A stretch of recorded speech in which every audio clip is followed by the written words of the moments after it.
Slovak Poker Cup, to je názov novovzniknutej série, ktorá bude trvať od apríla do novembra. Vždy s jedným turnajom za mesiac, s buy-inmi od 120 do 200 eur a celkovou garanciou na celú sériu fantastických 144 000 eur. Čerešničkou na torte bude záverečný free roll od 10 000 pre najlepších 36 hráčov celej série.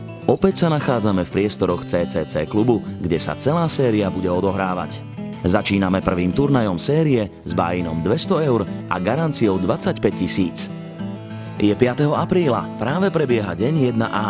Na hráčov čaká štartovný stek 15 000 a 45-minútové blindy. Keďže sa začínalo na klasických blindoch 25-50, pred prvou rukou mali všetci stek o veľkosti 300 blindov, čo zaručovalo rôznorodú hru a hráčom, ktorí sa prišli zabaviť, takmer neobmedzený range. Konečné číslo hráčov registrovaných do prvého dňa sa zastavil na čísle 53. Turnajové pravidlá určovali, že z prvých hracích dní postupuje do finálového dňa 10% hráčov. Do dňa 1B v sobotu si po dietnom prvom dni našlo cestu dokonca až 73 hráčov.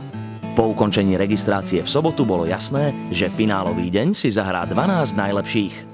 Finálový deň odštartoval o 4:30 blindami 1000-2000 s ante 200 a až hodinovými levelmi.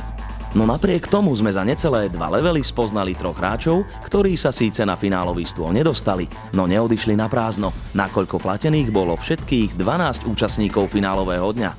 Po pár hodinách urputných bojov v turnaji zostali poslední 4 hráči. Tí sa dohodli na splite podľa čipov. Kuriózna situácia nastala, keď sa o pohár pre víťaza dohrávalo v uvoľnenej atmosfére. Druhé miesto nakoniec vytočil Martin Sedláček.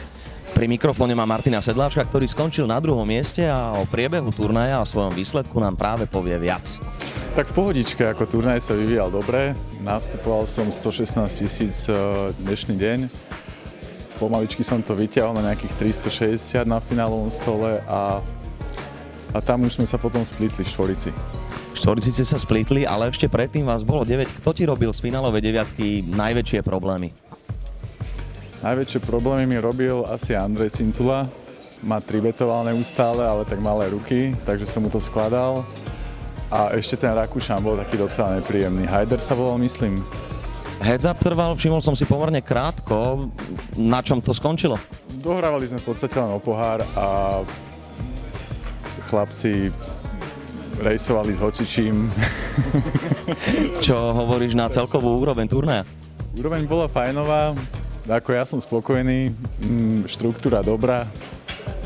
Tým, že táto séria sa hrá aj na body a o konečný finálový free roll, máš teraz dobrý náskok, budeš hrať aj ďalšie pokračovania tejto série? Určite áno, to by bola škoda teraz už neuhrať, hej. My gratulujeme ešte raz k 2. miestu a prajeme veľa úspechov. Ďakujem. Celkové víťazstvo nakoniec ukoristil Konrád Naď, známy tiež ako Kondy. Vedúci hráč Bounty Series vyhral aj dnešný turnaj s buy-inom 200 eur a garanciou 25 000 eur. Konrád Naď je jeho meno a my ho máme pri mikrofóne. Ako sa ti hralo? No, veľmi dobre, sme to cítili všetci ináč. Škoda bolo, že sme dohodli sme na split, potom už na pohár všetci hrali skoro naslepo, to bolo problém. No.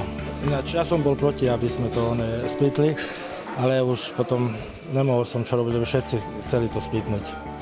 Nebol nejaký nápad aj dohrávať ešte o nejakú aspoň symbolickú cenu? Ja som chcel tam dať aspoň 1000, že kto vyhraje, ale nesúhlasili. Tak čo nemohol som nič robiť. Ako sa ti hral tento turnaj? Porovnaj prvý deň a finálový deň.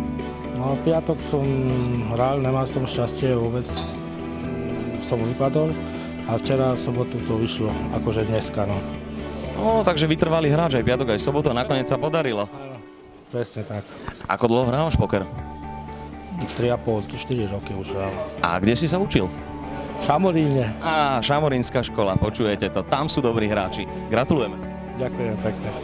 Prvý turnaj zo série Slovak Poker Cup sa skončil, poznáme víťaza, poznáme majiteľa pohára. Pohár má svoje miesto na poličke v Šamoríne a my sa uvidíme v rámci tejto série opäť o mesiac. Ale ešte predtým sa uvidíme pri iných turnajoch. Majte sa.